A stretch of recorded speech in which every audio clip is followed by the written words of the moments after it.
Hey, it's Conrad Thompson, and you're listening to Grilling JR with the voice of professional wrestling, Mr. Jim Ross. Jim, how are you, man? I'm good. I'm excited about getting to Chicago and meeting all the fans and having some fun.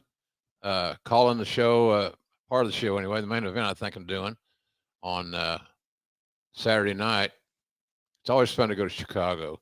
You got to get one good meal out of Chicago, if nothing else, Yeah, you do. and that's easy to find. I'm a big fan of Gibson's, as you and I were speaking about before we went on the air. When my old road buddy Raphael Morphy was still with the company, that was one of our spots, designated spots that we would go to. So I don't know if we're going to make it there or not, but nonetheless, I'm excited about coming to Chicago. The fans are so great. God Almighty, they're so attuned to things and they pay attention and they are not inhibited. So it's good stuff, man. So I'm looking forward. Chicago's going to be a good weekend for everybody. I'm pumped about it too. It's going to be here before you know it. Of course, we're talking about All Out Weekend. We are just less than 2 weeks removed from a big Wembley Stadium show. But the beat goes on for AEW. We're going to run through some matches and get JR's opinion. Yeah. This is it's a weird deal because it's rare that you see two pay-per-views that are this close. Last year they were just a week apart. This year we've got a little more space, 2 weeks apart. It is less than ideal. I don't think it'll be structured like this next year, but what did you think about this experiment of a short runway between two pay-per-views? Well, I'm glad that we got 2 weeks instead of one. That makes it infinitely better. Tell a story, set up the table for the pay-per-view on Saturday night. So I'm glad we got 2 weeks to prepare for it and tell better stories and more stories and get to the event. So it's pretty good. I'm excited about it. Our rundown of the matches today is brought to you by Lumen. If you want to take the next step in improving your health, go to lumen.me/grillingjr to get 15% off your Lumen. That's lumen.me/grillingjr for 15% off your purchase. Let's run through the card, Jim. It's going to be quite a show. AEW seemingly always delivers on pay-per-view. You're going to be there. I'm going to be there. And Bryan Danielson, our AEW world champion, he's going to be there defending that world championship that he won from Swerve Strickland over in London against Jack Perry. He is our TNT champion. He's on a mission. I can't wait to see what this looks like. This is a big opportunity for Jack Perry. One of his, maybe the very first singles main event he's had in AEW on pay-per-view. Bryan Danielson, man, this is kind of old hat for him, but this will be his first AEW title defense. A lot of people are wondering, do you see Jack Perry in an upset here? I know this is the match you're probably going to be calling on Sunday or Saturday, rather. What do you expect to see between Jack Perry and Bryan Danielson? I expect to see excellence in this match. Bryan Danielson is beyond compare. He's the best worker in the world. An amazing pro wrestling star, and he'll do all he can to make Jack Perry look like the next coming. And then it's up to Jack to stay pace to pace, just listen. And I think it'll be a really exciting main event. It's a new match. Now, I'm sure they wrestled each other somewhere down the road, without question. But I believe that they will have a great match. They match up well. They're both fast. They're both fundamentally sound. Jack Perry's very motivated, and he's one of my favorites. Conrad. He's got caught up in a bunch of bullshit and sludge last year. He's worked his way out of it, which I admire him for. So, and he's a hell of a little hand. I'm telling you, he's a hell of a hand. He's just become a real student of the game, and being in the ring with Bryan is there's no better opportunity to show what you know, and to stay pace for pace and step by step with the champ. So you never know what's going to happen. And out of the mind of Tony Khan, it's impossible to guess because he keeps you off your feet a little bit, off balance, shall we say. So I think it'll be a real good main event. I really do, because it's fresh, it's clean, it's new, and you got the young guy trying to make a name for himself in a big way. I think that they'll carry the load and close the show as we all expect them to, and that is in a fantastic way. Back in 2021, Bryan Danielson was a tag team partner in a multi-man match on Dynamite. And then earlier this year, they did Anarchy in the Arena at Double or Nothing. But again, it was a 4-on-4 affair. Right.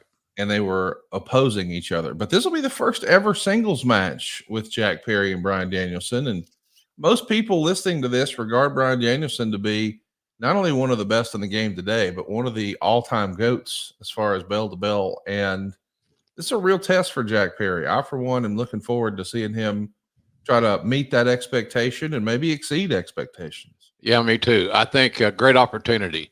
Opportunities like this for a young guy like Jack Perry don't come along on a regular basis. You got to maximize your minutes and make the most out of your opportunities. He's a very young, hungry, ambitious kid. They'll tear it up. There's no doubt that they'll tear it up. And Bryan Danielson's kind of the captain of the ship, so he'll be on his game, and he'll make Jack Perry better. It should be a hell of a show, and a hell of a main event. I, for one, am looking forward to it, and I want to remind people, because there are some boo birds out there who don't think Jack Perry is deserving of a main event, and yeah. I want to remind you, once upon a time, people said that about MJF. Before MJF wrestled Bryan Danielson, there was a lot of talk that, well, he's a good promo, but he's not a great wrestler. And then he wrestled Bryan Danielson, really got to show what he can do, and all of a sudden that narrative disappeared. I'm just saying, when you step in the confines of a pay-per-view for AEW and you're in the main event and you're against Bryan Danielson, it's not like you're going to be in a hurried 7-minute television match segment. This is going to be a real opportunity for Jack Perry, for him to prove his critics and doubters wrong. And I, for one, am looking forward to him having the opportunity. Really young guy, got a lot of time in front of him, only 27 years old. I'm pulling for Jack Perry, a homegrown AEW talent. Let's see what he and Bryan Danielson can do. Yeah, it'll be fun. And it's unpredictable because, again, there's no pattern for it. There's no precedent because, as you said, they've been in the ring together, but never all in multi-person matches. They've never had the chance to go one-on-one. And that's what every great pro wrestler dreams of, a one-on-one match with the top guy in the company for the main championship. Again, those opportunities don't come along that often, but I know that both guys will be ready. I know that mentally they're both ready.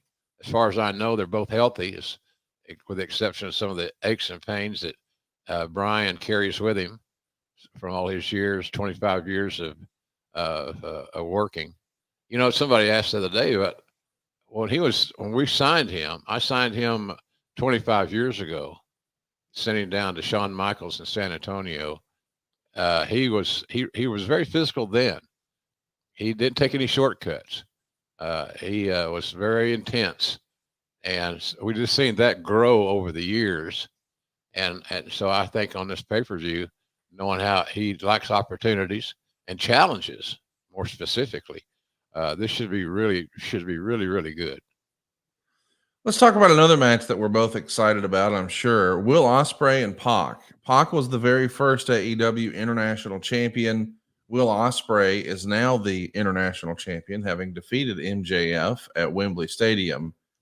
This is a big-time match. Most people listening to this have heard the reports and read the reviews and all the stars and so forth from the critics. Will Ospreay might be the best reviewed talent working today. And in interviews, he says, Pac is on my level. He's one of the few guys who I believe is at my level. There's a lot of people who think this could steal the show. I agree. They have the potential to steal the show. I love both guys' game. They connect the dots. They tell good stories. They're physical. They lock up like men, and they both have something to prove. Being from the United Kingdom, I think gives them a little advantage in this deal because there's some nationalistic pride at stake as well. So, but I think as far as stylistically, they match up extremely positively. It's interesting to see too, because it's been more than 5 years, but back in 2019, they went to a 30-minute time limit draw for Rev Pro. This is the rematch, And I think a lot of people are going into this thinking, oh, Will Ospreay is just going to mow him down. I'm not so sure about that. Pac was the first first holder of this title, the International Championship. They've only met once before. It was a 30-minute time limit draw. I think this has every opportunity to steal the show. Yeah, I do too. And this their styles. They're both offensive minded, Conrad. They'd like to take chances, which could come back and bite somebody in the ass. Always could. But execution is the key in this one. It'll be really fun to watch these cats. And I just can't wait to see them go. I won't be calling that match, I don't think, but I will certainly be watching it because it's compelling. For a wrestling fan like me, it's compelling stuff, and the guys that are going to call it get a break because it's going to be a classic. Another potential match to maybe turn some heads is MJF and Daniel Garcia. Of course, MJF just recently lost his pay-per-view bout and his AEW American Championship, which has now been restored to the International Championship by Will Ospreay. He's trying to get back on his winning ways here, and Daniel Garcia has a big opportunity. We talked about what a big opportunity it is for Jack Perry and Bryan Danielson. I kind of see this in a similar fashion. MJF is a big-time opponent for Daniel Garcia. What do you expect? I expect greatness, and I expect MJF to win in this one, but I think it'll be come right down to the bottom of the ninth, so to speak. It's kind of a crossroads, in my opinion, for Daniel Garcia. He's exceeded most people's expectations, including mine. He's evolved into a good hand, no doubt about that. But he's got a lot to prove here, step for step with MJF. And of course, MJF has got to reclaim his turf, so to speak. As you said, he's on a little bit of a losing streak, but nothing serious. But he's not coming in here with a great deal of momentum. So mentally in this match, they both have a tremendous amount to gain. MJF can step away from that losing streak and wrestle one of the hot young talents who's just getting back rolling. I think we're kind of at a crossroads for these two guys in different ways. Garcia is just like I said, I think he's at a crossroads. I think that he's a turn away from moving to the next level. The key thing is you got to win matches on pay-per-view to make that happen. And so Garcia's got that chance. He's colorful. He's physical. He works hard. So we'll see how he does on a big stage in front of that rabid Chicago crowd. Can't wait to see it. This will be a rematch for these guys. They met in a blind eliminator tag team tournament last year when MJF was tagging with Adam Cole and Sammy Guevara was tagging with Daniel Garcia. But last November, they hooked it up on Dynamite from Portland. MJF got the win over Daniel Garcia after about 10 and a half minutes. So this is a rematch of sorts, and I can't wait to see what Daniel Garcia can prove. I mean, this feels like this is a big proving ground for him. Is he ready to move up the ladder, so to speak, in AEW? We'll find out this Saturday night. Something else we're going to find out is what does a ladies Chicago street fight look like? For the CML World Women's Championship, we've got Willow Nightingale and Chris Statlander, and Stokely Hathaway is suggesting, hey, maybe we should play Chris Statlander's theme through the arena like it was an old school New Jack match. That could be fun. Willow Nightingale continues to prove the doubters wrong, but a Chicago street fight? That's a tall ask for these ladies. What do you expect? Physicality, taking chances that are probably not absolutely necessary, but by demand, by the structure of the rules. It's a street fight, so there'll be no disqualifications. And that may give Willow a little bit of an advantage because of her size and strength advantage. She's really evolved into a hell of a hand. And then, of course, the other young lady is coming back after an extended length of time off. She looks like she's in great shape. We know she's motivated. She's got, I don't want to say she has a score to settle, but she has a score to settle in as much as she's on a pay-per-view in a significant match and should be fun to watch. I can tell you that. Should really be fun to watch. I like Willow's game, and Statlander is a proven commodity. She's due for her best match ever. Statlander I'm referring to. and Willow knows that. She's a smart young lady. Like her game, like her attitude. So all good stuff, man. This card that Tony Khan has outdone himself as far as booking matches that are intriguing, that aren't clear cut. Well, this guy's going to win, or that girl's going to win. It's automatic. Nothing's going to really be. Nothing's ever automatic on an AEW pay per view, except you're going to see great workers, and they're going to work hard to entertain you and bring you in. We should talk about another ladies' match that's got people talking this weekend. Mercedes Moné, with Camille by her side, will be defending her TBS championship against Sheeta. She's like an AEW OG, a day one performer for AEW. And I'm looking forward to this one, man. This not too long ago, maybe would have been considered almost like a dream match. What do you expect to see here with Sheeta and Mercedes Moné? Well, I've been wondering how tough Mercedes Moné is. She's smooth, she's slick, she's technically sound, but when the rubber meets the road, I'm not so sure just exactly how tough she is. I'm not knocking her, don't get me wrong, but she's going to find out how tough she is, because this match is going to be very physical, and it's going to be intense. So, and Mercedes is trying to build her body of work, establish her credibility. As soon as I say that, she may lose, because that's how the game's played. But I think it'll be good. I think it'll be really an interesting contest. Their styles kind of match up. My question about just how tough is Mercedes Moné will be answered, I think, in this matchup. She's a beautiful woman, great looking athlete. But again, you got to get in there and show me more than once just how physical and how tough you are.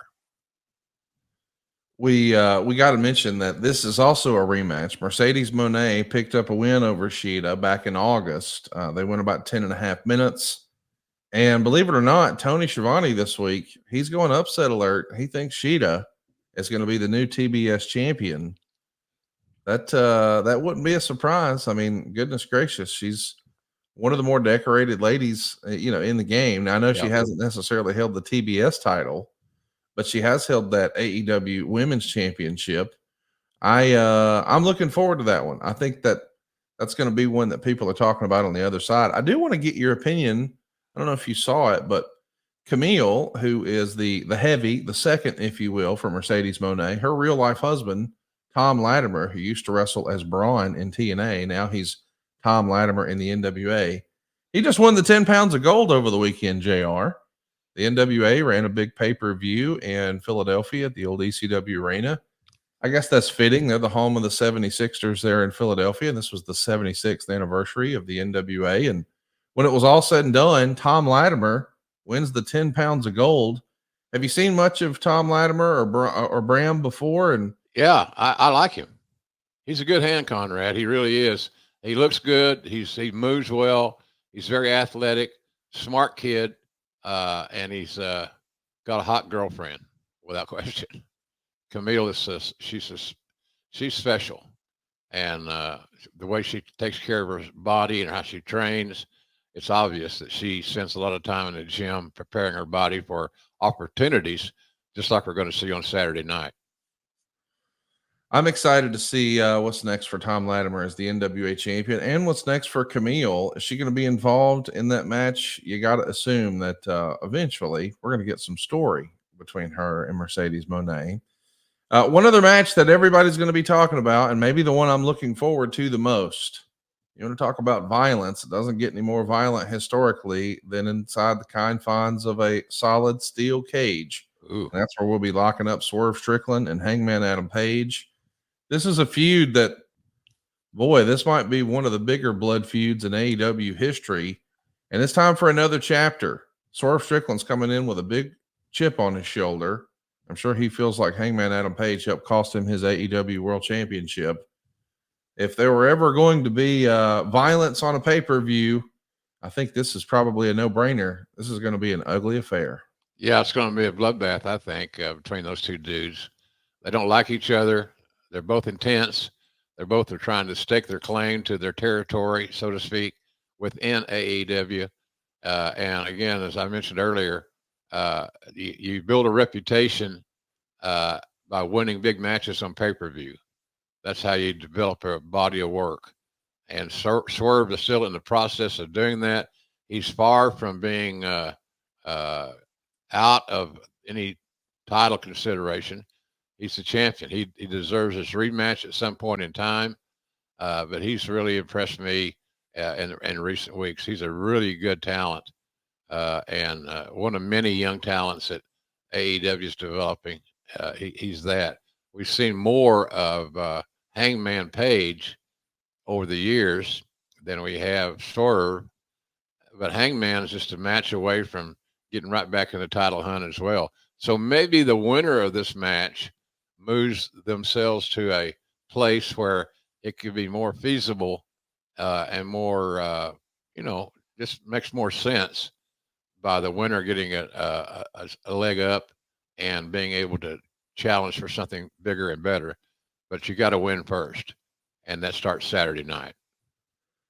It's going to be a crazy match. What a crazy story these guys have. Back at Wrestle Dream last year, Swerve Strickland picked up the win after 20 minutes.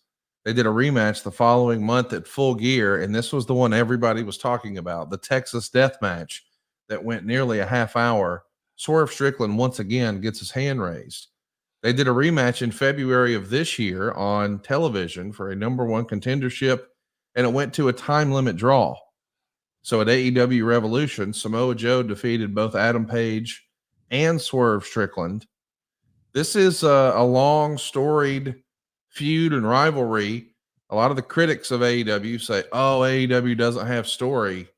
You can't really say that about Hangman Adam Page and Swerve Strickland. And we get another chapter this Saturday night. Of course, it's all on pay-per-view. We hope you'll join us. JR is going to be there in person. So will I. I'm going to be attending the show. And we hope that you'll make plans to join us as well. It's all out. AEWTIX.com. There's still tickets on sale. But if you can't make it down, it's on pay-per-view everywhere you enjoy pay-per-view, whether it's cable or satellite, or you can buy it on Triller. Heck, you could buy it on YouTube. But one thing we can all agree on, AEW always delivers on pay-per-view. I sure do. And speaking of delivery, I think one thing that we can all count on that we hate as men is the dreaded, what should we do for dinner question. I know I do. And stop it. Because here's the thing, Jim. It's like no matter what you say, it's like, well, I don't know about that. Oh, I don't know about that. Oh, I just had that. Oh, I'll take anything. Okay, what about this? No, thank you. Dude, it's a frustrating process. Home Chef has made it easy, and we're saving money here at the Thompson household. Home Chef provides you fresh ingredients and chef-designed recipes conveniently delivered to your doorstep to simplify your cooking experience. Whether you prefer those classic meal kits with pre-portioned ingredients and easy instructions, maybe you like speedy recipes ready in less than 30 minutes. How about the oven-ready kits where they already have pre-chopped ingredients? You don't even have to do that. But maybe my favorite, the quick microwave meals that assemble in minutes. Home Chef, buddy, they got you and the entire family covered for delicious meals without the hassle. And when I say the entire family, I mean it. They've even got a kid-friendly family menu where they've got 18 different options each week. It's picky eater approved. It takes all the stress out of dinner time, even for mom and dad. And by the way, they've got over 30 options a week, and they serve a variety of dietary needs. So you don't have to worry about that. They can take care of all that ahead of time. It's convenient, much more convenient than having to go to the grocery store and figure out the recipe and did I buy too much? And it's also more economical because what we're finding is Home Chef customers are saving an average of $86 a month on their groceries. So if it's better, it's easier, and it's cheaper, what are you waiting for? Exactly. For a limited time, Home Chef is offering our listeners 18 free meals plus free dessert for life. And of course, you get free shopping on your first box. Just go to homechef.com/JR. That's homechef.com/JR for 18 free meals and free dessert for life. You heard that right. Homechef.com/JR. Must be an active subscriber to receive free dessert. Yeah, what an offer. Great offer. And check it out. The food's good. Very good. They know what the hell they're doing. And we hope we know what the hell we're doing. We're going to have a blast in Chicago, you and I. I know we're going to be getting together for Top Guy Weekend. We're going to be getting together and watching All Out in person. Hope that you'll make plans to join us. But I wanted to bring up some other news and notes that have happened in the wrestling space since you and I got together, Jim. Wake, I know you keep up with the commentary game, not just in professional wrestling, but in traditional sports as well. And we just saw this past Monday the debut of a pretty big time announcer. Joe Tessitore debuted on Monday Night Raw. He is now the voice of Monday Night Raw along with Wade Barrett. You got to assume Michael Cole is helping produce him in the back, but this is a big get for WWE. He, of course, is a big time broadcaster who's called major fights for top ranked boxing. He's called BCS championship games for college football. He's called Monday Night Football. And now he's calling professional wrestling. With them having both Pat McAfee and now Joe Tessitore, it does feel like this is about as advertiser friendly as you can get, I think, according to Eric Bischoff. What would you say? I'd say Eric's right. Tessitore is a solid hand. He's a good announcer. My only question will be how much product knowledge can he acquire in the short length of time? Wrestling fans are picky with their announcing. They know what they like, what they don't like. When you mispronounce somebody's name or you say the wrong name, whatever, we act like it's a federal crime. It isn't. It's just human error. And this game is done by humans. That's the last I looked. Tessitore's got great experience. He'll do a good job. Again, the one thing that I'm waiting on is to see how much product knowledge that he has acquired since he made his deal with WWE. But he is a good addition, no doubt. He's a good addition to their team. I'm excited to see what this means for WWE. You know, it really didn't click for me until we were talking with Eric this week, and he said, hey, this is great for their advertisers. This is a move to try to lure advertisers in because there is at least, you know, some credibility with some of these names that maybe the buyers who are buying these ads, they're more familiar with. Like, respectfully, everyone in wrestling knows Wade Barrett, but do people outside of wrestling know Wade Barrett? And that's a fair criticism, or not even a criticism. It's just a good point. Yeah. If you're trying to get mainstream media buyers who are used to buying sports, so they buy tennis or they buy golf or they buy baseball or football, or hell, they buy Big Bang Theory reruns. If they're not in the wrestling bubble, maybe they don't know of a former wrestler like a Corey Graves, who's now done a fabulous job for WWE. If he hasn't called other things they might be familiar with, maybe they don't see the value. But for Joe Tessitore, maybe that does bring in a premium for him to do a VO for Skittles or what have you. I think that's a way of looking at this that maybe a lot of us wrestling fans don't usually think about. Well, that guy a long time ago that did the Skittles commercial left a mark. Yeah, he did. And I hope those guys do well. McAfee's gone for a while, I'm assuming, during football season. That's right. I don't know the whole story there, but you know, he's a very multi-talented guy as well with a lot on his plate. So Tessitore will be good there. And all he's got to do is listen to his partner. And it sounds simplistic. It sounds overly simplistic, perhaps, to some. But all he's got to do is connect the dots between he and his partner and let it roll and have some fun. I don't overthink it. But we'll know sooner enough when we hear him work. When we hear him work more than just an intro to a piece or a video or something like that, to actually call a match bell to bell. How does he sound? What kind of story is he telling? Are you keeping me up to date with what I'm seeing? So it's a challenging job. I can tell you from experience, it's a challenging job. But I think it was a good hire. You know, he's got a good look and he's young and got a lot of years left. So hopefully it'll be a great hire for them at the end of the day. And maybe somewhere along the way, people will start taking more, listening closer to the announcers, because I think we do play a key role. Yes. And what's going on, telling that story. So good for Joe. Congratulations to him. I wish you nothing but the best of luck. I had a great run there for over 20 years, and I don't regret any of it. It was just it was a great experience, and I'm sure he'll have a great experience as well if he applies himself and doesn't feel like that he's quote unquote lowering the bar on his assignment. I'm doing wrestling now. No, you're a sports entertainment announcer, and you're a storyteller, and you're going to keep me informed and keep me excited about what I'm seeing. And if he can get all that together in a short length of time, it's like these guys. My friend Trent Williams played football at Oklahoma, big number 71 on the left tackle for the 49ers. He's the question was, what kind of shape is he going to be in 5 days of practice? Well, I don't have any idea. He's a big monster of a guy. He's the best left tackle in football, without question. But what kind of physical shape is he going to be in? How much can he give you with not that long a time to prepare? So I don't know the answer to Trent Williams' question. I don't know the answer to Joe Tessitore.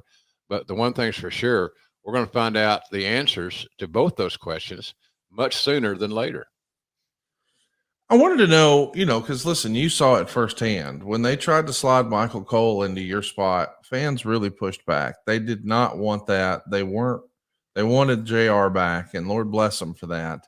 Yeah. But I think you would agree, hey, it's not like Michael Cole did anything wrong. It's not like it was his choice. Someone else made the choice. Right. And they didn't we as fans didn't give Mike Adamle much rope either, like very quickly. Well, there was a good reason for that, Conrad. He had no talent. Well, he also had some brain issues and maybe some memory issues. But I'm curious from your perspective, when it comes to Joe, we know Joe does have talent. And as you said, it is going to come down to how much product knowledge does he have. Respectfully, I don't think there's any chance he knows as much about wrestling as a lot of the hardcore smart wrestling fans who are watching the show. So how much leeway do we give there? Because he does have to learn here. There is a learning curve. Right. Like, what would be if you were the guy making the call here? We got to give a guy a chance to make some mistakes and get better and evolve and learn and adapt and just settle in. Is that 90 days? Is that 6 months? Is that a year? What do you think that looks like? I think it's going to take him a year to get his feet on the ground and to get comfortable in his setting.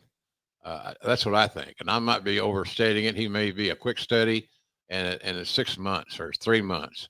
But it's going to take us some time to get in a groove, find your timing. And announcing is all about timing, in my opinion. And I said this to my partners over the years. It sounds egocentric. Just listen to me, and I'll bring you to your point.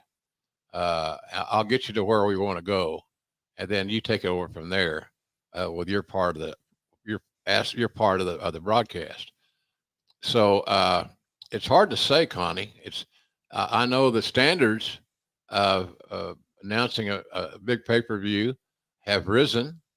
And he'll have a lot of pressure on him, whether he wants to admit it or anybody else wants to admit it or not.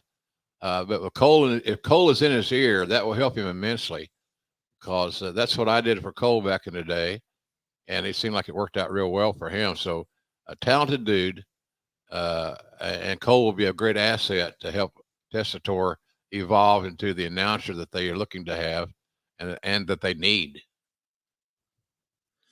I'm excited to see how it goes. I do think it's a big opportunity, and the rumor and innuendo is that he's big pals with Nick Khan, so maybe he's in for the long haul. But if you got Joe on one show and Pat on the other, it feels like that is a nice shot in the arm for WWE. I did want to get your opinion about a major change that's happening in professional wrestling. And I know as a rule, we don't talk about a ton of WWE stuff, but it does feel like we're doing back-to-back WWE topics here. Because this Friday is going to be the last ever SmackDown on Fox. Right. Well, I shouldn't say the last ever. Never say never for in the future. But this will be the end of that contract. And when you look back in your rearview mirror, Jim, and you think back 5 years ago when this was announced, boy, this was received as being the biggest possible news WWE could have. You're going to get like $1 billion and be on broadcast television. I mean, we had all seen the specials once upon a time, a Saturday night's main event or main event on NBC and then later Fox. But a weekly recurring live WWE broadcast, not on cable where wrestling has ruled for decades, but on broadcast television felt like a major feather in the cap for WWE. Fox did not get a return on this investment. Fox was disappointed and did not renew the contract. So next week, SmackDown will be back on USA. Does this feel like a loss to you, not just for WWE, but for wrestling? Like, I know that broadcast television, it's not what it once was, because Right. now everybody streams everything. But That's a key point, Conrad. Just what you said. That's a key point. It's fragmented so much that it doesn't carry the cachet that it used to. right, Not that it's a bad thing, and I'm not downgrading their status, but the issue is that USA, since the first days of the 1 hour Monday Night Raws, taping every other week, et cetera, have changed. And so I think USA has as much right to say that they're the wrestling station as anybody else that WWE deals with. So it'll be fun to see how that evolves. And of course, we've got the ever popular minute by minute ratings that tells you pretty much everything you need to know. Sometimes they're fair, sometimes they're not, but it'll be a little bit of a challenge, I think, to get that audience to find you on same night, same time, but on a different network. And going to USA to me is not a downgrade at all. yeah, I don't consider it necessarily a downgrade, but I'm curious. Do you think perhaps, because nobody ever really talks about this in wrestling, but because we're all sort of in the bubble and we know the difference, but I'm wondering, to a non wrestling person, if they're in the television industry, they're an ad buyer, they work for a media company, they work for an ad agency, what have you. When WWE isn't successful with the Fox relationship, I worried that that could have trickle down effects, where now it's like, well, if WWE couldn't make it work, why would we think AEW could make it work? Well, if WWE couldn't make it work, why would we think Impact could make it work? And I'm not saying either one of those are vying to be on broadcast television. I just really like when wrestling deals are successful, because it makes people want to do more of those deals. Do you think there will be any negative lingering effects in the ad buying or mainstream television community about wrestling, since this Fox deal was not the hit they expected? I think as long as the TV ratings are competitive and and look good, they're good on paper, they're good to the eye, it'll be fine. Uh, they do a good job of their weekly television. I thought SmackDown before the change was really good. I really do. So I don't know. Time will tell. It's one of those situations where it's not a good answer, but time will tell. If they hit and the ratings stay consistent, or they add to the audience from their established USA network. Now USA's got NXT, they got Raw, and they'll have SmackDown. Plenty of reasons for a wrestling fan to invest their time and their TV time and on the show. So should be good. Should be good. I'm pulling for them because high tide lifts all boats, as we said before, and I think these guys will take advantage of this opportunity and look at it as an opportunity to take care of their business. Well, we're going to take care of a little business right now, too. And we're going to tell you about our friends at Lumen. What is Lumen? Well, Lumen is the world's first handheld metabolic coach. It's a device that measures your metabolism through your breath. And on the app, it lets you know if you're burning fat or carbs. And then it gives you tailored guidance to improve your nutrition, your workouts, your sleep, and even your stress management. All you have to do is breathe into your Lumen first thing in the morning, and you'll know immediately what's going on with your metabolism, whether you're burning mostly fats or carbs. And then Lumen will give you a personalized nutrition plan that day based on your measurements. As a heads up, you can also breathe into your Lumen before and after workouts and meals, so you'll know exactly what's going on in your body in real time. And then Lumen will give you tips on how to keep on top of your health game. And here's why your metabolic health matters. You see, your metabolism is like your body's engine. It's how your body turns the food you eat into the fuel that keeps you going. And because your metabolism is at the center of everything your body does, optimal metabolic health translates to a bunch of benefits. including easier weight management, improved energy levels, better fitness results, better sleep. Lumen gives you recommendations to improve your metabolic health with each breath. And Lumen's recommendations are designed to improve your pre and post workout, fueling for better performance and recovery so you can power through your toughest workouts and even add on muscle mass. And when this first came to the house, because JR and I, we vet all of our sponsors here, my wife had a conniption fit. She couldn't believe this technology was real. She works in the medical industry. She is in the research category. So before some of those drugs and things get approved, she has to do all the studies. So she's really deep in the science of nutrition and body and all that. Well, dude, she sort of drew an image for me. We've all seen this before. Think of those scenes you've seen where there's like a treadmill in a doctor's office and there's a dude wearing a mask over his face. Well, they have a whole room full of equipment to measure and see exactly what's going on with his breath as he's exhaling. Now you can do that at your house with a Lumen. And it gives you all the same sort of readings that doctor would get. My wife just flipped out and said, I can't believe that we have this now. The technology has come forward so much that you just download an app, you pair it with this thing, you breathe into it, bam, it tells you exactly what's going on with your body. Here's another example she told me about. A lot of people are doing fasts these days, and they'll go on like an 18-hour fast. Now, that might be, that's the carbon copy. That's what everybody's doing. That's all the rage. But what if that's not good for your body after about 10 and a half hours? That was the example she gave me, where some folks, they need like a 10 and a half hour fast to be optimal, because by the time they get to hour 12, well, now the fast starts working against you.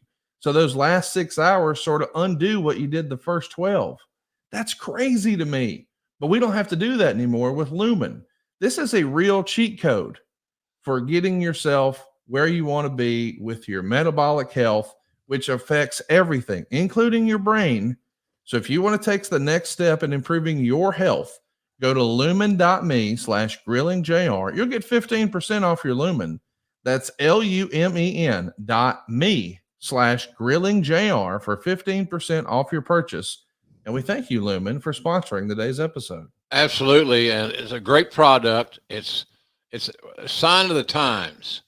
And I really believe that this is the way to go. You get information that you would never have had before. Some of it can be life-changing and life-altering.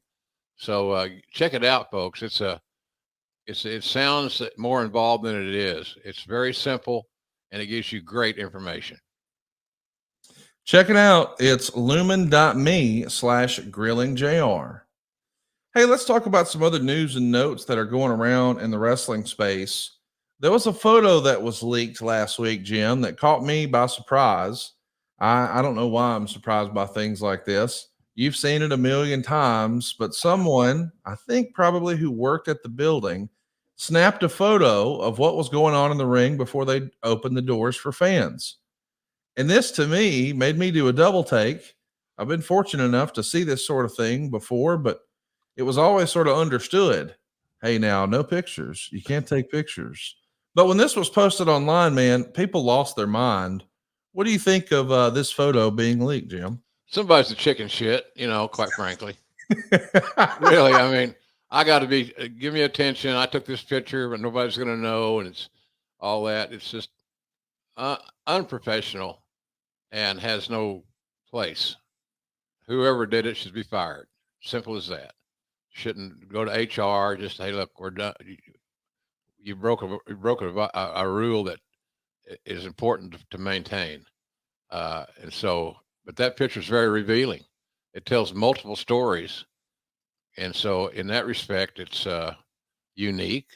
As you can see, all the talents hanging around. That's kind of a typical thing. Everybody's, going through their paces, trying to get their timing together and all those things. So it's daunting. I don't like it. I don't like when things like that happen. It's not fair to the talent. You're not giving them any break. Their job is hard enough as it is, notwithstanding the fact that we're going to take a picture of it and see two guys that are feuding, shall we say, in conversation in the ring. Just no place for it. And whoever did it should be fired. Well, somebody else who got fired, or so it seems. Odyssey Jones is now off the WWE roster page, and he was a big part of what they were doing with what looked like a New Day storyline.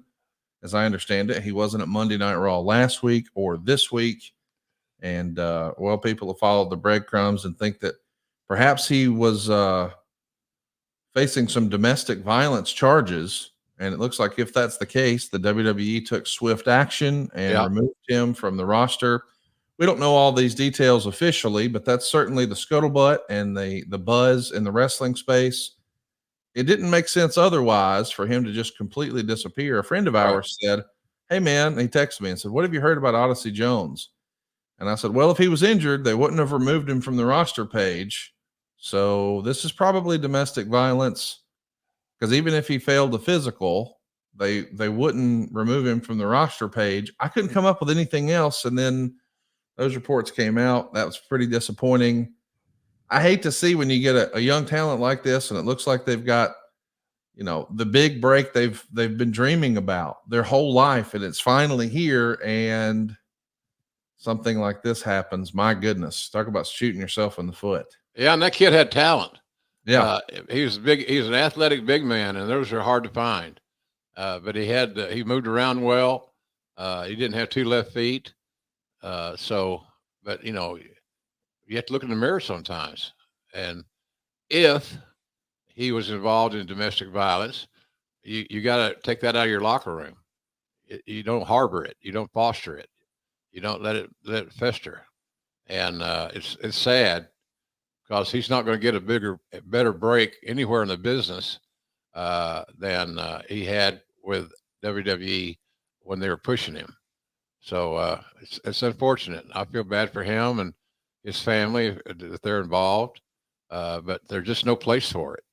There's no gray area. I don't think. You just can't do it. You can't do it. It's just unacceptable. I want to ask you, and I can't think of anyone better to ask than you, because you, of course, were the head of talent relations when the WWE was enjoying some of their biggest success ever. But as we're talking right now, I don't believe there's been any official charges brought about with Odyssey Jones for domestic violence. So I want to be careful to make that clear. We haven't seen that he's been officially or formally charged in any way. Right. If no charges ever come forward, or if charges do come forward, but then he's found not guilty, is there a path back? Because it does feel like at times when you're accused, that's all it takes for you to get canceled in the wrestling space. I don't pretend to know everything that happened with Enzo, but I know Enzo was a super over talent for WWE. He had some charges. As I understand those charges, he was found not guilty, and that's now in his rearview mirror. But he's still on the outside looking in from big time mainstream wrestling. Right. Did you have like a practice when you were head of talent relations? Hey, if he's found not guilty, then we got to give the boy another chance, that sort of thing. Or is it, hey, if there's even a whisper of this or that, you're done forever no matter what? Well, I think there's always a way back. There's always a way back, especially if you're not guilty of heinous acts and crimes and so forth. But it's sad. You get labeled real quick, and it's a very small world, small universe that these guys live in, guys and gals live in. And so it's just unfortunate. I've seen so many guys, literally cry when they sign a contract because their dreams have been fulfilled to that point. And it's just it's a damn shame. It's a damn shame. But you can't condone the human acts of an individual. It just doesn't fit in today's society, or any society, especially today. Well, we don't know all the details on Odyssey Jones, but we're going to stay tuned for that, and we'll keep you abreast. I did want to bring up something else. Since you were head of talent relations, this feels like it would be right up your alley. Damian Priest recently sat down with friend of the show, Chris Van Vliet, and revealed that he was supposed to have a role in the Black Panther, but he lost that opportunity. Specifically, he said that opportunity was taken from him, but not by Marvel. The implication there is that The Office, the WWE, did not want him at the time to appear in Black Panther. Now, if you're curious about timelines, that was still technically during the Vince McMahon era. And we have heard of, because that movie, I believe, came out in 2018. So we've at least heard of folks being offered opportunities and the company turning them down before. You've even told the story where WWE turned down an offer for Steve Austin without even talking to Steve about it. There were some hurt feelings about that.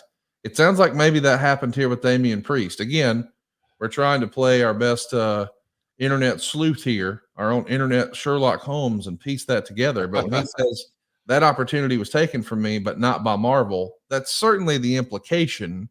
Do you remember Vince taking a hard stance on, hey, they can't do outside projects unless it goes through us? Or what was the Vince McMahon line of thinking, as you recall, about this sort of thing? As long as he was in total control, things generally worked out okay. But it had to be his idea. And this apparently was not his idea, the Black Panther thing. So, but that's Vince. That's how he operated. I'm not telling you it's the best way of operating. I don't think it is. But anything you can do to make these guys bigger stars, you're better off. And this would have made him a bigger star, no doubt about that. It was a hot movie, did real well. But it's Vince's way or the highway. And if he didn't originate the idea, sometimes they never get off his desk. I know you're not there, so you'd be just shooting from the hip guessing. But what do you think Triple H's attitude and approach would be towards this? Because it feels like it's a direct 180. Well, it would be different than Vince's. There's no doubt about it. Triple H is doing a marvelous job of running that company in a really hard, sometimes thankless role. But I'm sure that because he's been there, I would think that he would look at it as a missed opportunity. But again, it's got to fit in all the places. It's got, they say, well, we want this guy in our movie, and he's going to be away for 6 months. That may not work. The 6-month absence may not work. So it depends on the situation. But if I were in that position, I would do what I could to make it work, because I believe that the benefits of a successful appearance on a major film is significant. So Triple H is a smart guy, but again, it's got to fit everybody, not just the one person that's there. You're looking at casting. It's going to be interesting to see what we learn as we learn more about that story with Damian Priest, because that's pre-Judgment Day. That's pre him being a WWE World Champion. But he missed that opportunity. But there will be more. Oh, absolutely. And the thing about it is that, he's a big, talented guy, got a great look, seems to be smart. He's articulate. I think that's important. He can put sentences together, and he's turned into a hell of a hand. But and getting him the right role in a movie that fits his character somewhat on television is a good thing. But it's got to be time. The timing's got to fit all opportunities. Again, like I said, the simplest one I could give you is that he's going to be unavailable for full-time work for the next blank months. And sometimes that's it just doesn't flush. We'll do a couple more topics here. One of the things I wanted to ask you about is the news that maybe is flying under the radar from a lot of wrestling fans, because it's not a name we're familiar with, but it's probably more important than wrestling fans may realize. I want to ask you about the departure of the lead production designer, Jason Robinson, and the director of production travel, Michelle Carlucci. They're both finished up with WWE. And Carlucci has been synonymous with WWE for a long, long time. Of course, you had Mr. Carlucci and Mrs. Carlucci and both the son and the daughter. It was a whole family once upon a time working at WWE. But now director of production travel, Michelle, is gone. And lead production designer, Jason Robinson, is gone. And I'm wondering, when you take a look and see what's changing in WWE right now, What do you make of that, if anything? Well, I think there's a possibility that it was thought that the roles that these individuals occupied, uh, the roles just didn't fit anymore. Sometimes people get in the habit of doing. Watched a TV the other day about somebody had something to say regarding history repeating itself, and how that sometimes that could be very self-destructive. It could only, to me, this would say that WWE wants to upgrade those roles, and those roles have become more and more involved because now the live broadcast, I'm trying to say, will take precedent over anything. So I don't know. I think it's a sad thing. The Carlucci's were part of that company forever. 36 years. Miss Carlucci was there 36 years. She was the longest tenured WWE employee. Like, of everyone who's at the company right now, she had been there the longest, and she was shown the door this past Friday. Yeah, well, it happens to all of us at some Yep. point in time. I can relate, but it's just inevitable. But sometimes they being the decision makers in any company, can be wrong. But maybe it's just the fact that she's been there so long that they wanted a fresh look at what she was doing. They wanted to freshen up those roles. Jason Robinson has been there forever. Kind of had a free reign of a lot of the things. It seemed to me like. Over Uh, 23 years, Robinson was there. yeah, nice guy. Nice guy. I think he's one of our SEC fans, Conrad. He's a Southern guy. But and then his girlfriend. Well, I don't know if she got let go or not, but he had a girlfriend that was there a long time.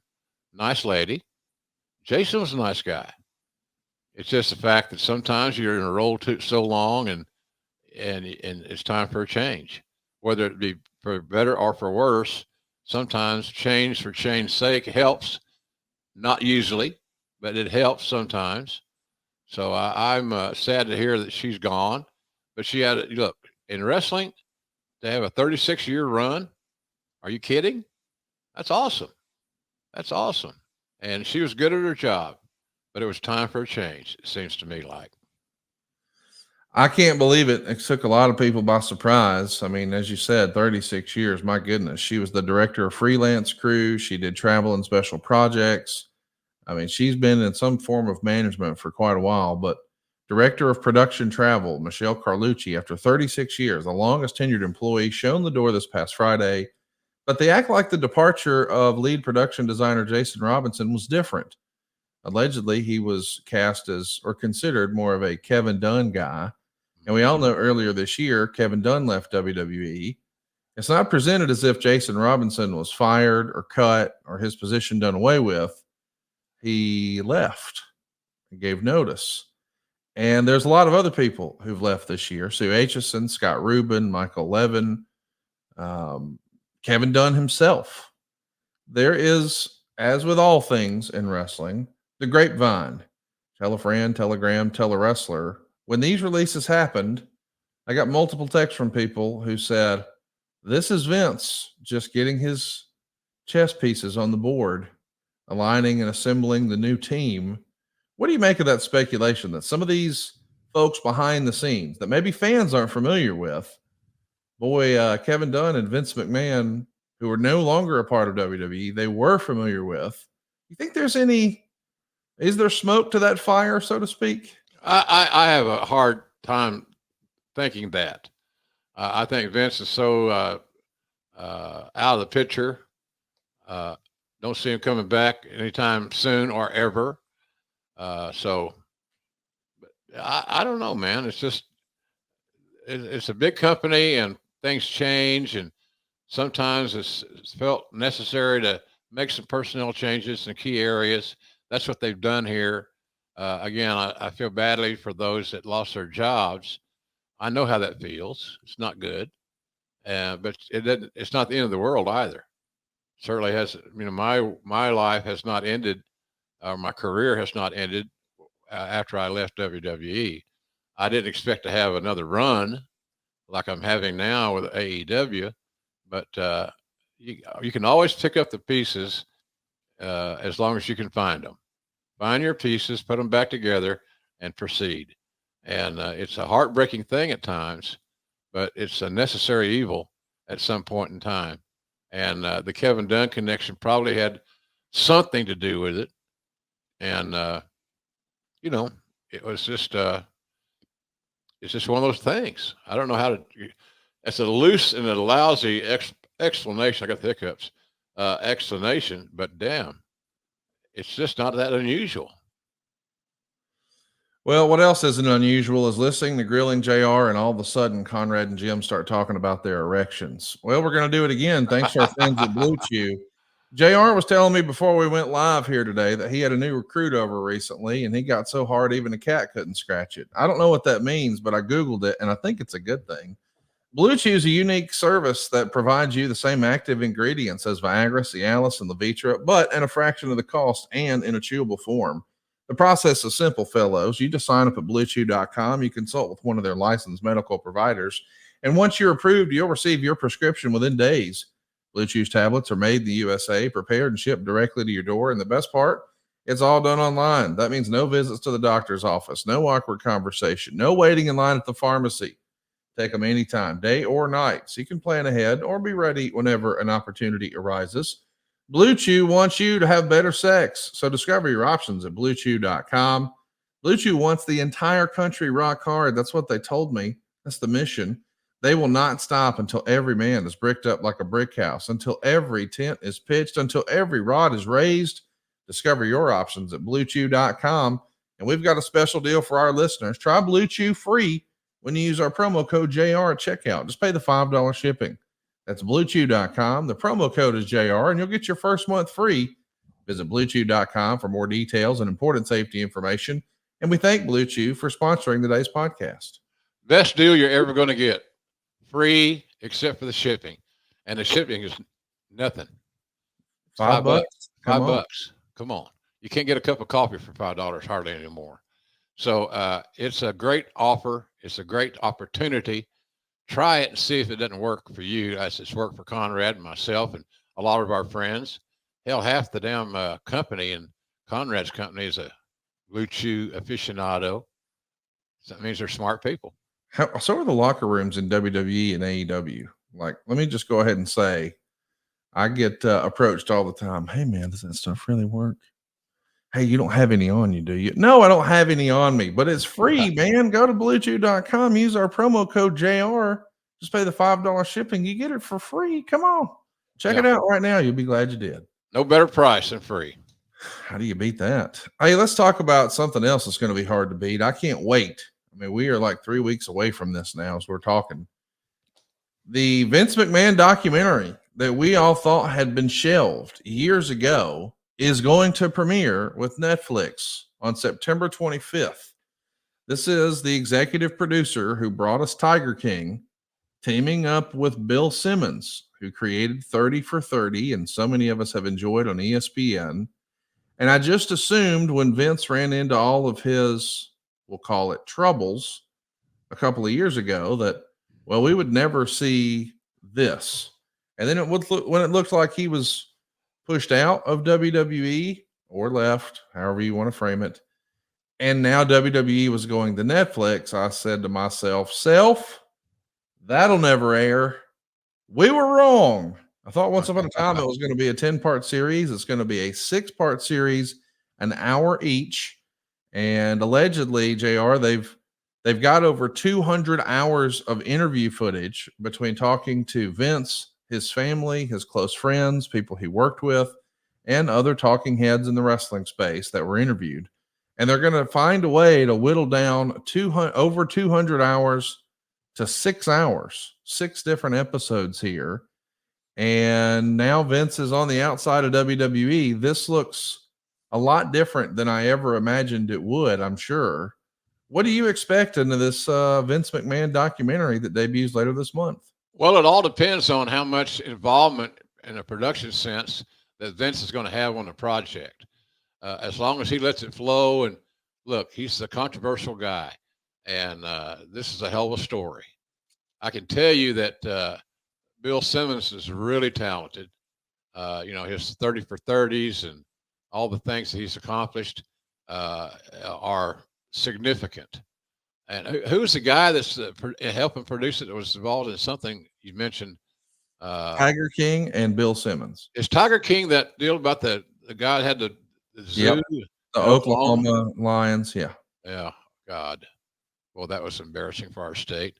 But look, it made money and it worked. Yeah. It was a So huge. I'm anxious to see how much in depth on the production side and the storytelling side, the screenwriting side that Vince is going to have in this thing. He could make it or break it, and there's always a way at the end to make a guy whole to some degree. I expect that to happen here, but boy, what a hell of a story! I mean, if you're a storyteller like Simmons and the other cat, you've hit storytelling gold because you can't write this stuff. It just doesn't seem feasible, but it is, and it's real. So how real it stays and how accurate the storytelling is everything about the success of this. Our beloved wrestling fans will know this story as well as the storytellers, and a lot of them will. And so I'm excited to see it. I'll be sure as hell watching it. I'm intrigued by it because I'm like you, Conrad. There was a point in time where I thought it would never occur. Right. Never make air, but we were wrong on that one. I wanted to ask you, I know they interviewed a lot of folks. Were you one of the folks they interviewed for this? No, I find that interesting. Yeah, me too. Yeah. What are you afraid of? Well, I'm just saying it's not like not you. But yeah. What's the powers that be afraid of? Why wouldn't you interview me?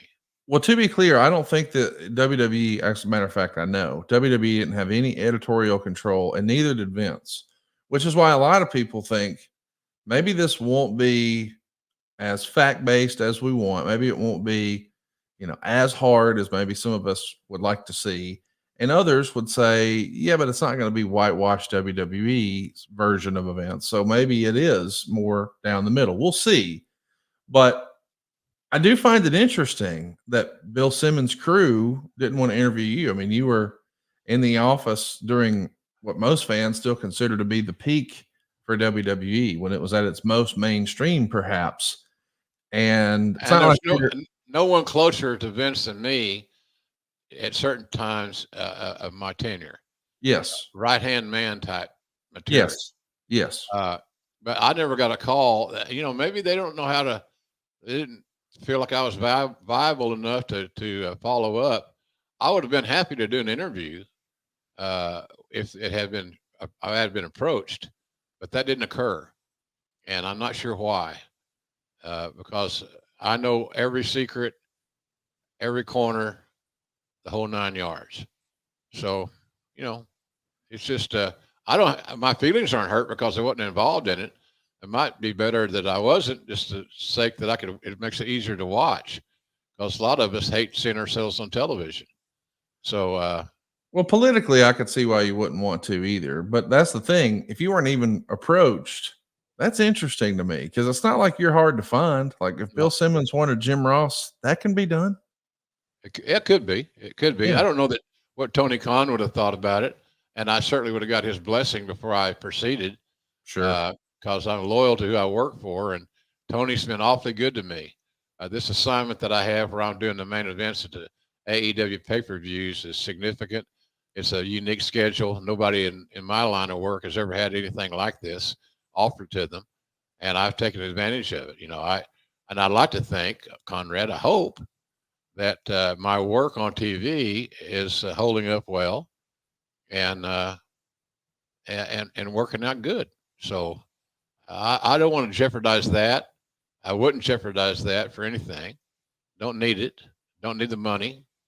I just don't. So, but I would have done an interview. It'd have been interesting to see the line of questions that they had. I just did an interview, a long form interview with the Dark Side of the Ring guys, and a lot of stuff about Mick Foley, and they do a great job of getting to the questions and getting to the asking their tangible and viable questions.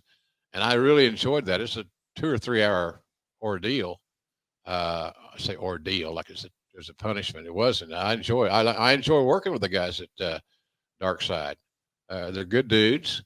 They've gotten great product knowledge over their years, and so But I'm on the other side of the fence, and I'm going to be careful of that of my positioning. And but I'm excited about the Netflix thing. I'm not a big Netflix consumer, but that doesn't mean I won't change the air of my ways, and certainly will enjoy watching the show.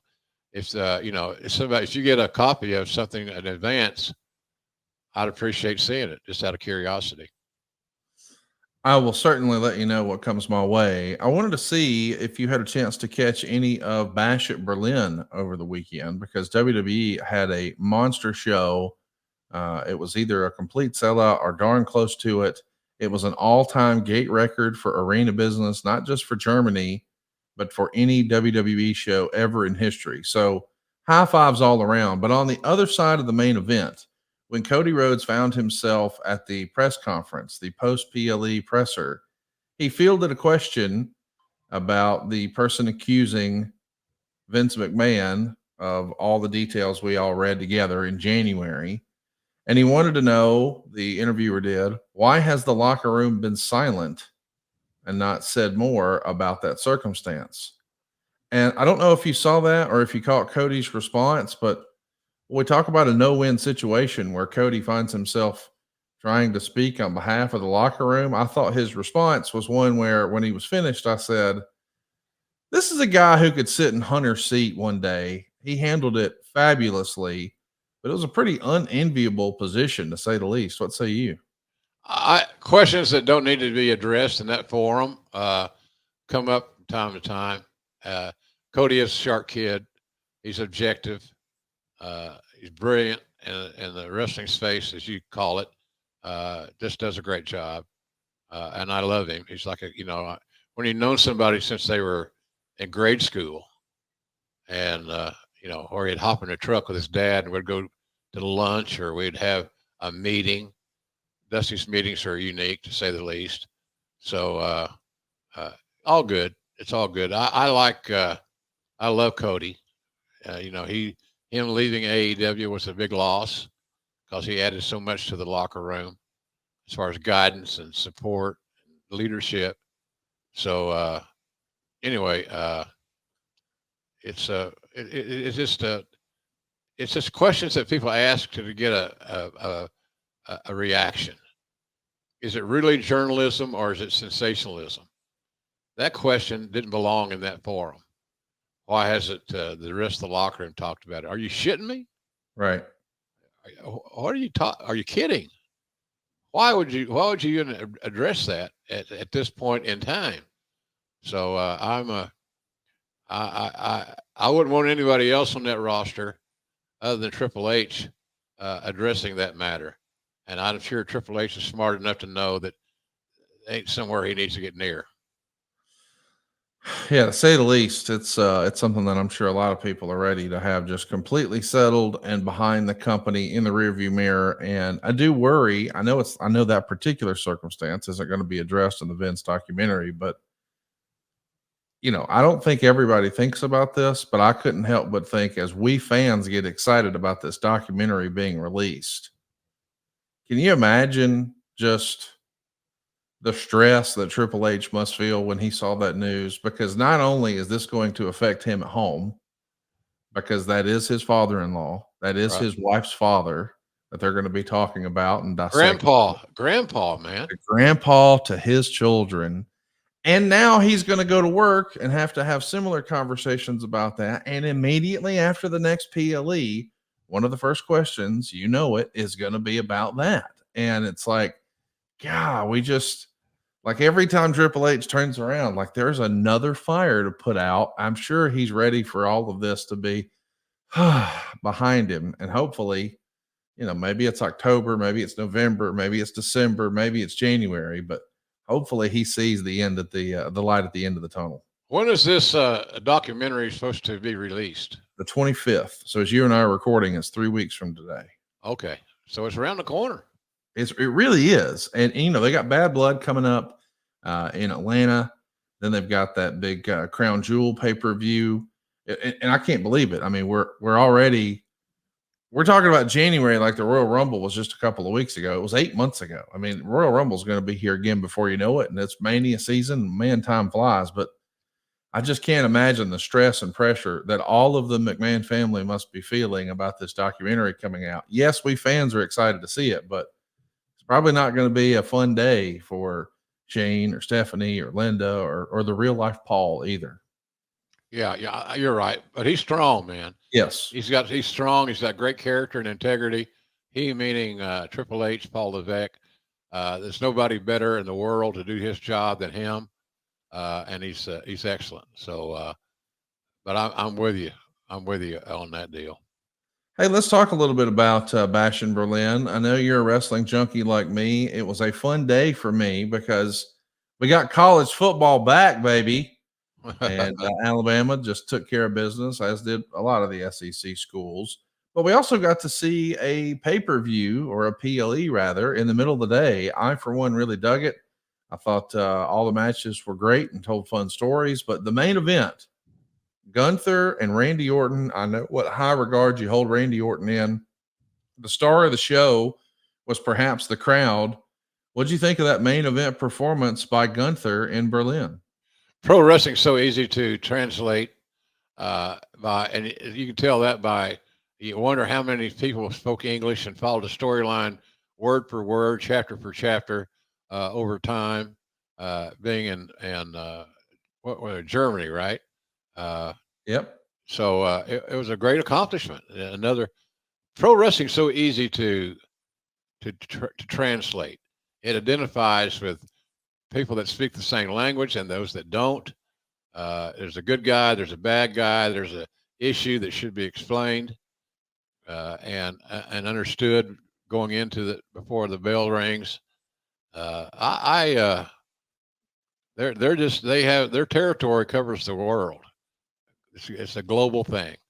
It's not the old territory anymore. It's not JR going to Shreveport and Monroe and Baton Rouge, New Orleans, Oklahoma City. It's a different ball game, completely different ball game. The territory system is dead. It's never coming back, in my opinion, to any level of success. So all WWE has done is enlarge their territory, and I like what they've done. They're growing exponentially. They're high profit margins, so they're doing a great job. Triple H has got. He should take more time to exhale and enjoy his accomplishments than worrying about the minutia that causes problems. Let's talk about something else that happened over the weekend. We talk about college football every now and again here on the program. We're both big college football pigskin fans, and Ryan Purvis is with us live here as a part of our adfreeshows.com live show audience. And he says, sorry if this was covered earlier, I just joined, but what does JR think about Toby Keith's Red, White, and Blue song being played at the OU game? Should it become a new tradition? Of course, I know Toby Keith was a longtime friend of yours, and right, he loved those Sooners just as much as you did. And correct. he posted a picture over the weekend of about a year ago when you guys were all together. And little did we know at the time that might be one of the last times you got to hang out with Toby. So this was the first time that we got to honor him at an OU game. Would you like to see that become a tradition? I think a portion of it should be. OU had no bigger fan than Toby. He had a great stage to express himself on. Good dude. You know, we had a lot of beverages out of those red Solo cups. I think the picture that I sent out on Twitter or X, or the hell it is, was Coach Switzer, Toby, and myself in a booth at a bar, a restaurant bar, and Norman. And Toby was in his heyday. He loved those opportunities because, guess what? What do we talk about? OU football. Yep. If you're an OU football fan, that's a big part of your life coming from Oklahoma. So we're going to miss him immensely. He was a fixture at all the games. His suite was about 3 doors down from where Wallace Marsh has his suite that I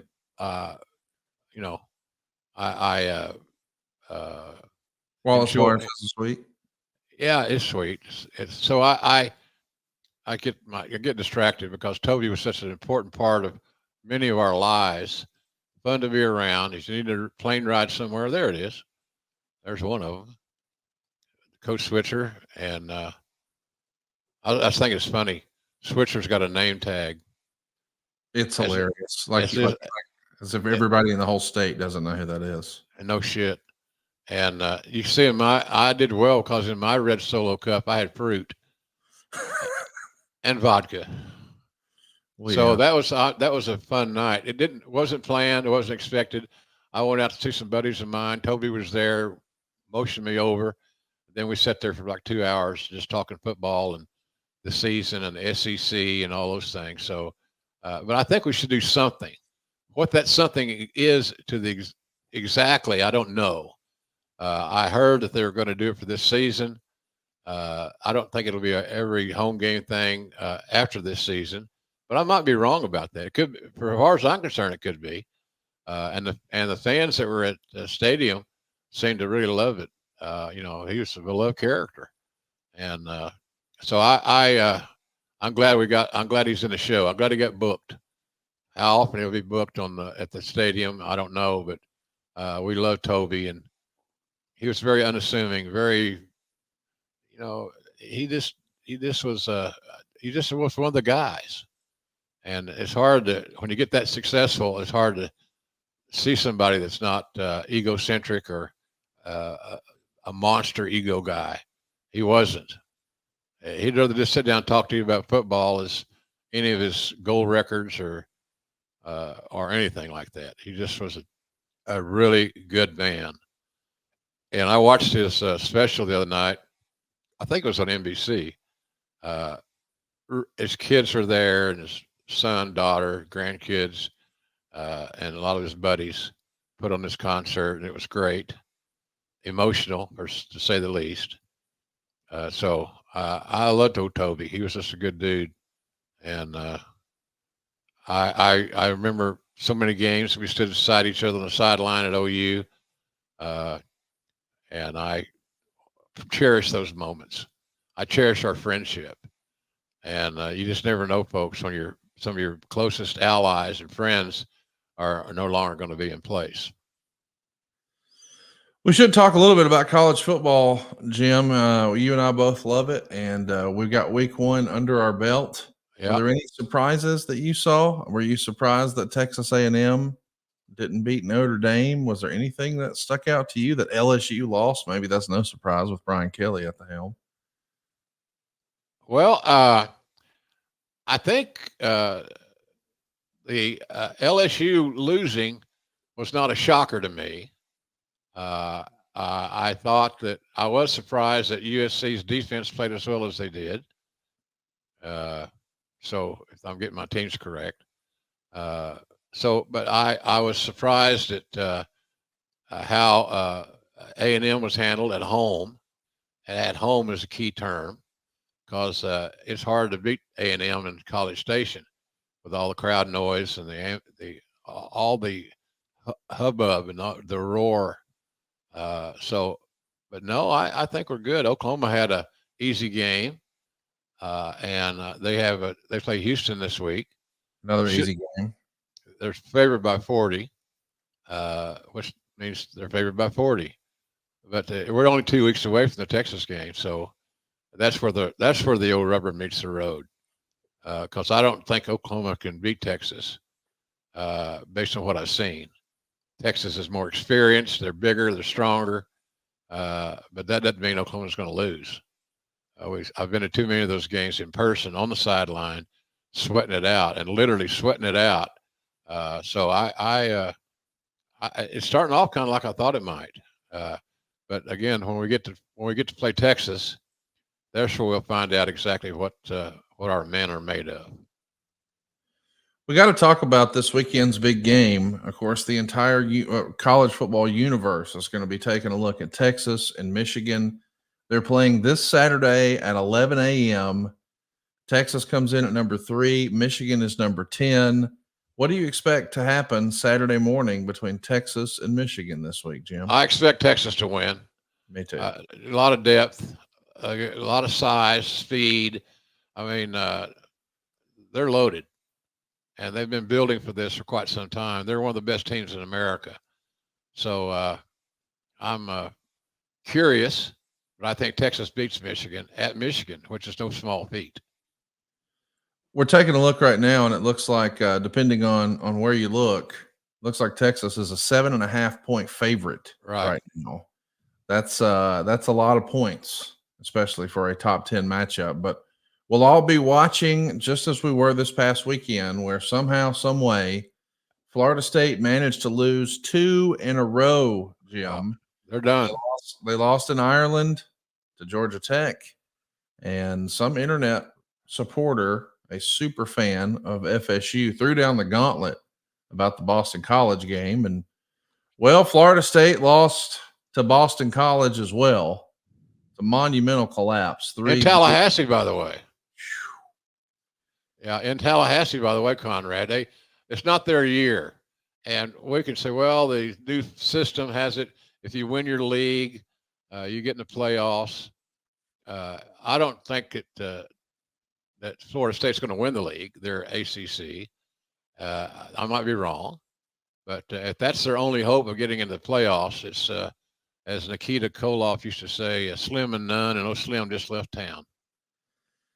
Have you seen the silliness that was born out of some internet chatter after Florida State lost in Ireland? Have you seen this? So there was a guy who went online, dyed in the wool FSU fan, just like you are an Oklahoma fan, just like I am an Alabama fan. And he had this to say. He wrote on Twitter, "If Florida State loses to Boston College this weekend, I will eat dog shit out of a red Solo cup with a spoon and post a video of me doing it. Book it." Where are we on that deal? Well, they lost, and we've yet to see him eat the shit, Jim. And I want to know, in your opinion, should we pursue this and make sure that young man pays off his bet? Or are we going to make this a teachable moment that no one should throw down the gauntlet like this on social media? My God, what are we doing? Exactly. The latter. Any more run-throughs on eating dog shit probably wouldn't make my cut. It's crazy. But isn't it amazing how passionate we college football fans are about our team? Oh, man. You know, I love Oklahoma to death. But I ain't no way I'm getting a dog shit reference in my fandom. You know, come on, let's keep it half-ass clean. Well, listen, I was just wanting to see, like, hypothetically speaking, if Oklahoma upsets Texas. So we're going the other way now, because you said you think Texas is going to beat Oklahoma. I think they have a better team right now, Conrad, than Oklahoma. Oklahoma's very young. They're starting a lot of freshmen. So I think at this point in time, Texas will be the favorite. That does not mean Oklahoma can't beat them. They've done that before. So got to play the game to find out, obviously. That's the beautiful part about college football. But the passion of college football fans is absolutely amazing. I mean, you know, come on. I'll eat dog shit and I'll print it. You know, well, that guy probably hasn't been heard from since. So, but they say that some of that dog food is like eating human food. Well, he's not eating dog food. He's he's eating the dog shit. Yeah, I'm out. I won't even finish the pitch. Hey, I do want to ask, you know, there's lots of talk about the forbidden door in wrestling. Something pretty special happened this past Sunday night. I don't know if you had a chance to see it, but Ethan Page, who used to be with AEW, is now the NXT champion, and he defended against a TNA challenger, Joe Hendry. This is a big deal. that we see this sort of crossover happen when it was all said and done. Ethan Page retained. What do you think of Ethan Page and NXT so far? What do you make of the boom that has become Joe over this entire summer and this crossover partnership relationship, if you will, with WWE and TNA?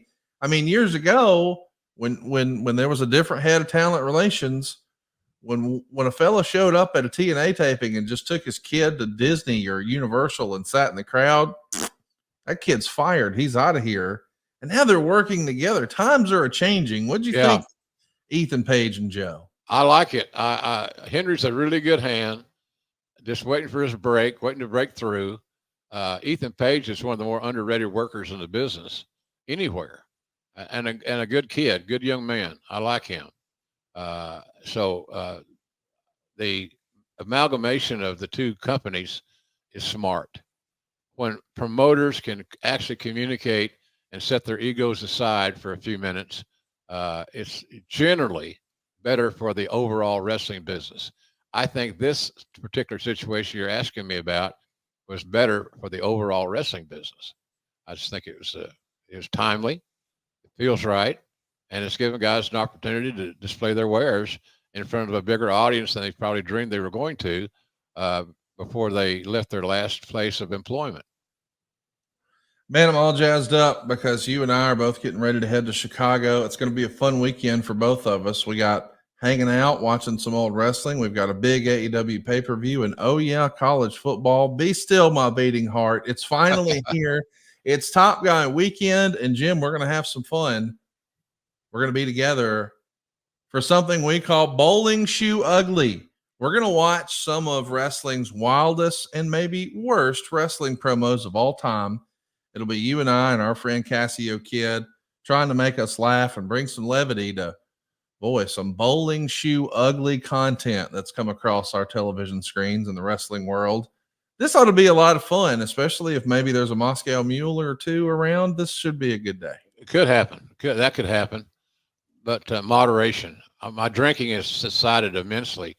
I can tell you on the one hand how many cocktails I've had this year because of the illness and hospital stays and all this stuff, conflicting with meds and everything. So I'm looking forward to it in moderation, Conrad, in moderation. And we're going to have a lot of fun. We're going to piss off some of the boys that we're going to make fun of, but all I can tell you is do better promo. You wouldn't make the cut. Oh, I love you for that. We're going to have a blast, man. We're going to have fans are going to have an opportunity to do a meet and greet with you and take photos. And we've got other legendary names there this weekend, like Eric Bischoff and Jeff Jarrett and David Crockett and Gerald Briscoe. And we've got a handful of surprises up our sleeves. I'll be bringing all my ring used belts. I'm going to have the Ric Flair robe with me. It's going to be a lot of fun. And if you haven't already, we want to encourage you, take a stab at adfreeshows.com. I think you'll like it. You know, we get together once a year. I guess this year we got together twice a year. If you don't have a wrestling friend in your life, that's what this is, man. This is just a community of wrestling friends, people who are all over the country who get together and share their love of wrestling a couple of times a year. And in addition to that, we're hanging out together all the time virtually through Zooms and these interactive Q&As that we do with all of our co-hosts. And we've even got a bunch of exclusive series you can't get anywhere else, like Learning Lucha with Sam Adonis, or Tully Vision with Tully Blanchard, or Monday Mailbag with Mike Chioda and Nick Patrick, or The Book with David Crockett, or Podname Easy with The Godfather. Even Lex Luger gets in on the gag with Lex Expressed each and every month. It starts at just $9 a month, and you've got more than 100,000 hours worth of bonus content, including every panel we ever did at StarCast. And that's a who's who, from John Moxley to the Great Muta. Yeah, the Great Muta did a panel. So did Sting. So did Bret Hart. So did Cody. So did the Bucks. On and on and on, including the first time we heard from CM Punk in like 7 years.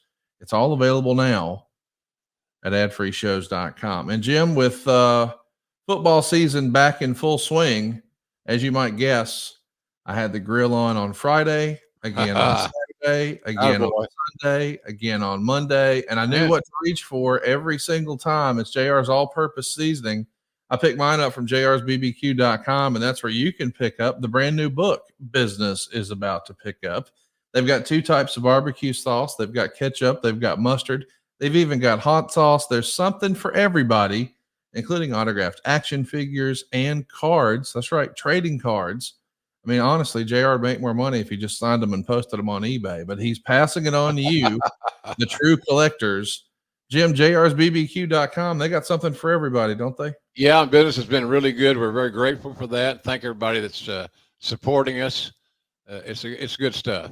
And when you can use that all-purpose seasoning as the only additive to your protein, it's hard to go wrong. It really is hard to go wrong. So I thank everybody for their support and their business, and load up on that stuff, man. It's barbecue. The grilling season is a long, long way from being over. Long way. Jim, we were about to sign off, but there's a bit of breaking news that's happened since you and I have been recording this morning that I wanted to put on your radar. And I get it if for whatever reason you need to abstain and don't really want to comment, but this is happening in real time, and I want to just pass it along here. It's reported by The Wrestling News, which is Brian Last's company, I believe, who does a podcast with Jim Cornette. It says 3 former talents terminated by the company have brought a lawsuit against All Elite Wrestling, among others. The suit, brought by announcer Kevin Kelly and wrestlers Brandon and Brendan Tate, was filed on August 30th in Philadelphia County, Pennsylvania, of common pleas by attorney Stephen P. New and Benjamin Bayer, and they're seeking to avoid the arbitration clause of their talent contracts, as well as requesting the court certify a class action suit against AEW over claims the company is misclassifying its wrestling talent as independent contracts rather than employees. In April, it was reported the Tate brothers, known professionally as the Boys, were released from their Ring of Honor contracts due to budget cuts. ROH owner Tony Khan claimed during media events that their release was due to no showing several events, a claim the brothers deny. The claim is now at the center of the defamation lawsuit against Khan by the Tate brothers. And then, of course, when it comes to Kevin Kelly, he's seeking monetary damages, claiming, among other things, that AEW breached his contract, interfered with his ability to find work elsewhere. Also named in the lawsuit is AEW announcer Ian Riccaboni, whom Kelly also is seeking monetary damages from, and claims he defamed him by way of social media after accusing him of being a member of QAnon. So there's a lot to unpack here. What the hell is that? You know, it's an extremist group, I guess, that exists online that's supposed to be sort of hardcore right-winger. They believe a lot of conspiracy theory sort of things. The attorney involved in this, Stephen P. New, released a statement saying, "I applaud the bravery of these plaintiffs in bringing this long overdue action, challenging the misclassification of pro wrestlers as independent contractors instead of employees. We know we are in for a long, hard fight, but in the end, I believe justice always prevails." So this is a big story, and obviously everybody's going to be talking about it. I know that we're not going to spend a lot of time commenting about the allegations against AEW because you work for AEW. So I'm putting you in a bad spot even bringing it up. But this did just break. It is going to be discussed. There's the information as it's reported. But I'm curious from your perspective, because we've seen this before. People have challenged WWE on this classification of independent contractors versus employees. I forget the fellow's name, but there's an attorney who damn near tried to make a living at this. It seems like over and over and over, we saw this lawsuit and this same issue brought against WWE. Now someone is trying it against AEW. What was your take back in the day when you worked for WWE and you would see some of these lawsuits come across your desk about this designation that they're not technically independent contractors, but they are in fact employees? Where do you land on that? Well, you sign your contract, you agree to the terms, and that would include being an independent contractor. I'll say this: I guess they're plaintiffs. Kevin Kelly and those guys are plaintiffs. They'll run out of money before Tony Khan does, and I don't hold out much hope they're going to get any kind of settlement whatsoever. But maybe I'm wrong. I'm not a judge or a lawyer or anything along those lines. So. I don't like those kind of lawsuits. I think they're frivolous. You would think that guys could get together and could work out something before going to spending their money on a lawyer who's probably doing it on if you win, you get this. If you don't win, no harm, no foul. Well, there is harm, there is foul, and but you knew what you were doing when you signed your deal. So I don't know. I'm not familiar with those two wrestlers you're talking about. I know who they are. Kevin Kelly's an old friend of mine for years. I was sad to see him leave and the way he was. He just wasn't happy. I think he wanted a bigger role that wasn't available to him. And then all of a sudden he's gone. And it's unfortunate and sad because he has a lot to offer. But as far as that independent contractor thing being thrown out and overruled, I don't hold out any hope for that to happen. We'll stay tuned and see what happens. Sorry for the curveball at the end of the show, but that's what we do here, by God, on Grilling JR. We talk about what's hot and what's topical, and we'll be back next week. I can't wait for us to finally talk about SummerSlam 99, but there's so much going on this week. We had to kick the can again, but if you haven't already, hit the subscribe button, turn on the notifications bell. It's grillingjr.com. We're going live in the month of September, and when something like this happens with these last-minute breaking news, expect to hear from JR and I sooner rather than later at grillingjr.com. One more time, hit the subscribe button, turn on the notifications bell, and stay tuned, boys and girls. We'll see you in Chicago, and then we'll see you back here next week for Grilling JR with the voice of professional wrestling, Mr. Jim Ross. Let's all enjoy Chicago. Let's all enjoy pro wrestling. AEW's pay-per-view on Saturday night is going to be really special, I believe. I truly believe that. These guys never cease to amaze me on the quality of their performances on pay-per-view. It's that way time and time again. We should be used to it by now. So if you want to see a great wrestling card with some wonderful matchups, Saturday night's your night. Here it comes. Ready or not, All Out is on deck in Chicago. We'll see you next week right here on Grilling JR. So long, everybody. Have I told you what I'm helping people with in my real life? Yeah, I'm helping them save money over at savewithconrad.com. If you haven't already, what are you waiting for? Go get yourself a quick quote. Interest rates have improved, and people are realizing, hey, now's a chance to save some cash. And I'm talking to you, if you're still on the fence about buying a house, we can get you out of that apartment, tell your landlord to kiss your grits, and get you into a brand new house. You can do that with 5% down, with 3.5% down. And yes, there are still no money down options available in 2024. SaveWithConrad.com is your first step. We're going to ask you, hey, where are you now and where would you like to be? And we're going to get you on a path to fit those short-term goals, but really meet the long-term goal that we all want. And that's to appreciate the American dream. The American dream isn't to give 29% of your gross monthly income every month until you die to some banker. No, you want to own that thing for real. Your own piece of land for you and your family, your legacy. And we want to help you get one for yourself at savewithconrad.com. You don't need perfect credit. You don't need money out of your pocket. And maybe you've already got a house, but it'd be nice if you could pay a little less. We're routinely finding a way to help our podcast listeners combine all of their debt, and I mean all of it. Credit cards, personal loans, even car payments.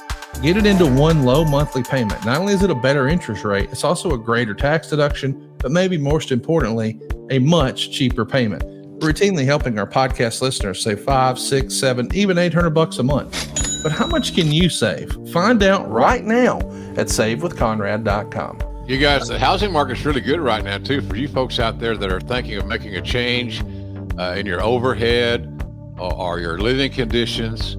Now's not a bad time to make that move. Nowhere better to do it than savewithconrad.com. He's going to save you money. He's going to be honest. And it's like dealing with a friend, an educated friend. And boy, there's a lot of uneducated and unfriendly people in that world. Conrad Thompson is not one of them.